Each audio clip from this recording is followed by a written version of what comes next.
Good morning, welcome to Morning Outlook. This is Kim speaking on Friday, the 1st of September. So looking at the Eurodollar first as ever, and well, we've sold off again this morning. As you can see, yesterday we did continue through on that pivot swing yesterday for a while, but it's well, broken trend a couple of times on that shorter time frame there. The intermediate time frame, we initially broke the trend first thing in the morning, and it looked like it was going to pop up and run into the daily pivot, which you never made at that time, but it then failed, rolled over. It's now broken the sort of secondary trend line it put in there with that higher high in there. Went in to break it and make a new low, confirming a lower high, but now it's sort of broken through that sort of area. It pulled back again in this sort of section, in this intermediate time frame. It put higher low in and higher high, but that again now looks like it's being seen it roll over. It's pulled back to the monthly pivot here. There is potential for it to bounce from this area on the shorter time frame. We may see, so I say shorter time frame, may see the beginnings of a bounce. We'll have to watch this. If it does sell through the new monthly pivot and head back down to that weekly pivot, really is, to me, it's then sort of showing a more of a bearish hand. The S1 is not far below, but yesterday's lows, and I'm looking at the bodies the candles may be initially, would be a target, maybe yesterday's low improper, but if it starts breaking down there, it may really want to push down. And we have got the non-farm payrolls out later today, and I wouldn't be massively surprised though, after a bit of a earlier move this morning, we don't see too much until 1:30, and then it may set the tone for the rest of the afternoon rather quickly, so we'll see.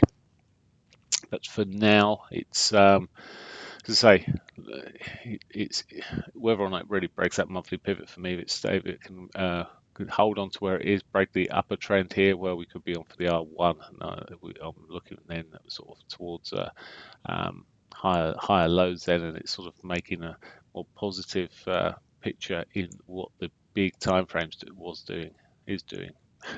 Okay, looking at the pound. The pound's very difficult in terms of it's all over the shop in real terms. And it's currently below its monthly pivot, so there is a potential early gain to be made. Now, if we see the euro pushing up and the pound's following suit, or the pound's following it, pushing up and the euro's following suit, it doesn't really matter. If it's correlated as it should be, it may give us a bit of confidence to sort of buy into the pound, looking for that monthly pivot. It's certainly within range. How it sits at the moment, well, the daily pivot's not yet touched below that, and that could be the deciding patch and how it reacts to that daily pivot. It just rolls over and runs through it. Well, the S1, yesterday's lows look like a better target.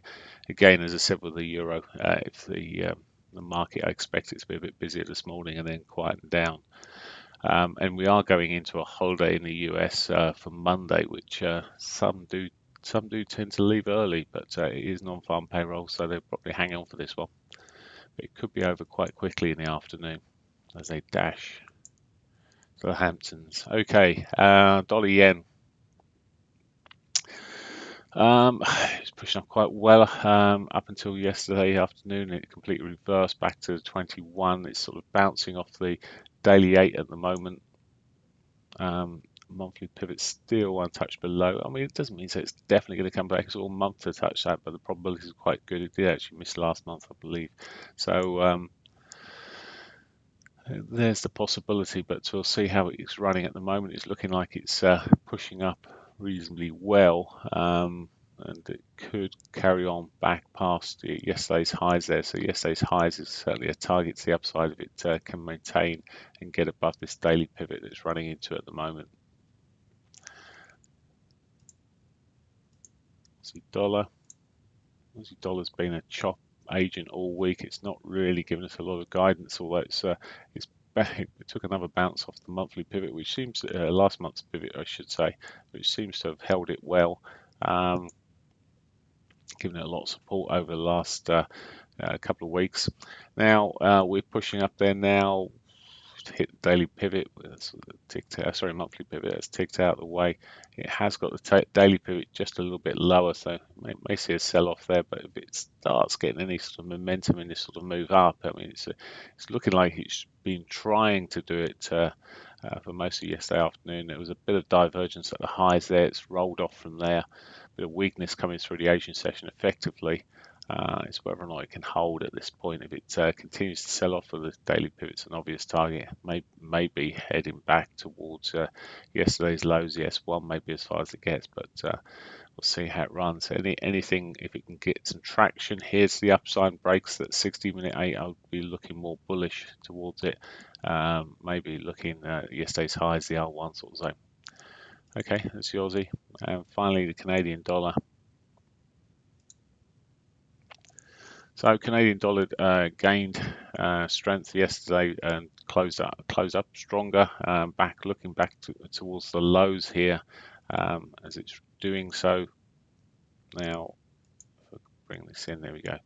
You can see the monthly pivots quite a way above us. We are putting in a bit of a. We've tested this area earlier in the week here, and it's looking like it may be bouncing at it again at the moment. It has got not only a monthly pivot but daily pivot up there, so any sort of more sustained rally here could see it break the 21s, and there's a couple of targets at least certainly in range today. Now there's no normally we have the Canadian employment data out with the US non-farms, but that's not due out today. It's not out until next Friday, so we've got a clear day and we're just looking purely at US data later, so it's quite a decent one to trade again as well.